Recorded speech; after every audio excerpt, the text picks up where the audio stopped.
So hi, as Scott said, this is On My Nightstand, and I am Laura Cathcart-Robbins, and we are reading today from the Gangster's Guide to Sobriety, My Life in 12 Steps by Richie Stephens with John Altschuler and Dave Krinsky.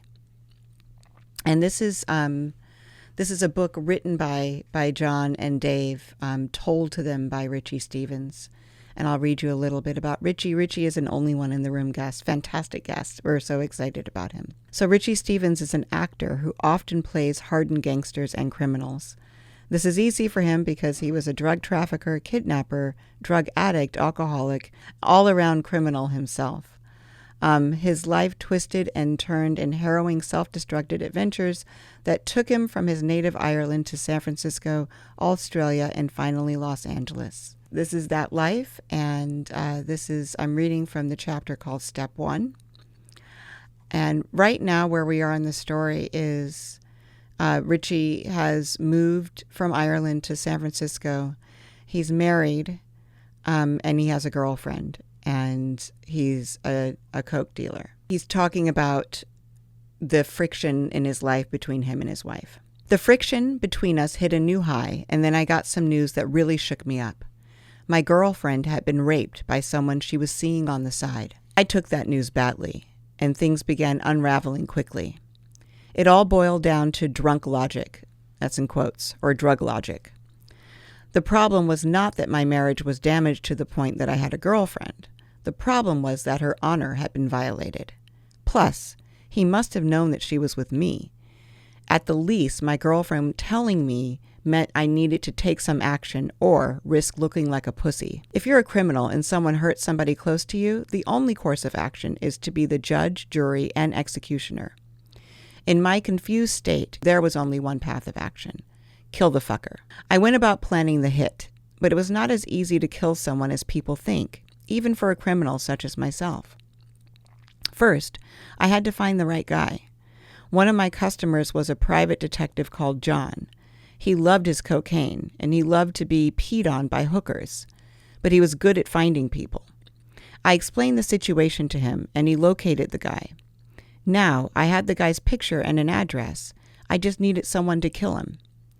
If I did it, I'd be the first person the cops would question after his body was found, so I had to find a hitman. The first person I thought of was Norteno Joe, an HVAC guy, who was, as his name would imply, also a Norteno, part of the Northern Mexican Mafia. He had just served 5 years in San Quentin and was out on parole. We worked together on the same job site. I bought coke off of him and his brother sometimes. The interesting thing about gangsters is that they are more likely to be working on a construction site or an accountant's office than roaming the streets doing nefarious deeds. It isn't a job. In most cases, it's just what people do to make ends meet. In that way, your average gangster is far more normal than you might think, and more likely to live closer to you than you might like. Joe and I were buddies, so I rang him up. I said, "Can you talk on this line?" He said he could, so I explained the situation and told him I needed this fucker killed. "Can you do it?" I asked. He said he could, for $5,000. "Fuck, Joe, that's a lot of money. I'll give you $2,000. He wouldn't do it for $2,000. I had to keep looking. I went to Ronald, my point man in the Asian gang. He was an investment banker, but also an organized crime figure who supplied me with cocaine. I explained the situation and asked if they would do it, but he said they would only kill someone who would fuck the gang over. They couldn't take a contract for personal reasons. Some people would have quit at this point. The thing about drug addicts is that we are tenacious. I knew I had to get vengeance and kill this guy for some reason that was getting foggier and foggier. I only knew that I had to do it. It seemed that Joe was my only option. I just needed $5,000. There had to be some place I could get it. I didn't have the thermite anymore and didn't think the safe stuff with gold bars was anything more than Joey and Amos's meth-fueled dream.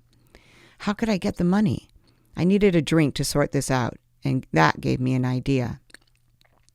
It's not around anymore, but back in the day there was this IRA, FYI, the Irish terrorist group, not the American pension account, bar in San Francisco that laundered money for them. You could go there on a Friday evening and there would be $500,000 behind the bar. Lots of Irish Americans romanticize the IRA, Irish Republican Army. often thinking of them as brave freedom fighters attacking the evil British rather than a terrorist group of guns and bombs. As a result, there are a lot of successful Irish-American businesses that shelter them or help them out in any way they can for the quote-unquote cause. If you were a legal contractor or had a problem with the IRS or something, you could go into that bar and with your check and they give you your desired amount in cash, minus a nice tip for the barman. That laundered the money for the terrorists. I thought about this bar and I said, fuck it, why don't I just rob it? It was so simple. Cocaine gave me great ideas like that all the time, along with the balls to follow through on them. I just had to knock over a bar that was a front for a violent terrorist group. Then I would have the money to pay Joe and a lot left over. I was a drunk, coked-up genius. The problem was it was a two-man operation. One person would need to watch the customers while the other one went in to get the money from the safe. I asked a couple of guys I knew, but all of them were too scared to join me, or as I thought, too stupid to see the elegant brilliance of my plan. I thought maybe if I could do it with my girlfriend, but she was not into it at all. Even though I was doing this for her, sort of, drunk logic. The problem is not the copious amounts of drugs that I take or that I have a failed marriage and a girlfriend. The problem is that I have to kill somebody who did a bad thing. The problem is that I don't have the money to do it and my girlfriend won't help. I'll admit I romanticized things a bit. Thought it could be a Bonnie and Clyde sort of thing, so I persisted. There was no convincing her, though. It's hard to make an armed robber out of an accountant. Since I was drunk and high, I was incensed at her lack of understanding and vision. When my big score, the solution to all my problems, fell apart, so did I. A quick inventory of my life said it all. I had been planning a hit, an armed robbery, and I was doing so much cocaine that my nose felt like it was going to fall off. My marriage was in shit, and so was my relationship with my girlfriend. I'd also failed at most of my recent attempts at criminality. Like any good addict, though, I soldiered on, doing tons of cocaine and drinking copiously. But it was joyless. I felt like shit was spiraling into a deep depression. I remember crossing the street sometimes wishing that a bus would just fucking hit me and put me out of my misery. My life felt unnervingly narrow.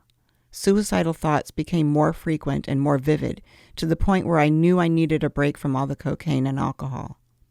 I thought, maybe if I quit drinking and doing drugs, I could solve the other problems in my life and stop imagining ways to off myself. It was possible. I never wanted to drink or get high again. Even though I said this and meant it many times before, as soon as I crawled out of the hole I'd sunk into with all my dark thoughts, my mind always seemed to revert to the notion that I was fine as is, that things were better than I thought, and that I was free to return to doing the things that I loved. I hope this time was different. I felt I'd gotten a good look at the bottom as I wanted to see. For the next couple weeks, I went to work every day. I didn't drink or get high. I was determined. My coke was gone, and I had no intention of buying more, because it would be impossible to sell without doing some myself. Prior to all this, I worked with an Irish guy called Bernard. He was a bit younger, but a proper mountain man from Galway. He looked like a hunk from the cover of one of those Harlequin romance novels, big and strong with a full beard before hipsters made them fashionable. A good, decent guy, he was one of the publicly sober Irishmen in San Francisco. I knew he'd had a problem with coke and drinking and that he'd started going to meetings and turned his life around. Things seemed to be going well for him. While working together on a holiday home in Tahoe, he gave me his number. If you ever want to get sober, give me a call. That's all he said. I peppered him with questions about sobriety, how it worked, how he pulled it off. I was curious, but he didn't give much away. In some ways, I made fun of him, asking sarcastic questions, like whether he meditated. He took it in stride and said, "Yeah, I walk around like a fucking little Buddha in me pocket, you bollocks." He never said I had a problem. He never said I had to get sober. He knew I had a problem, but he didn't judge or preach. He only gave me his number and let me know he was there when I needed him.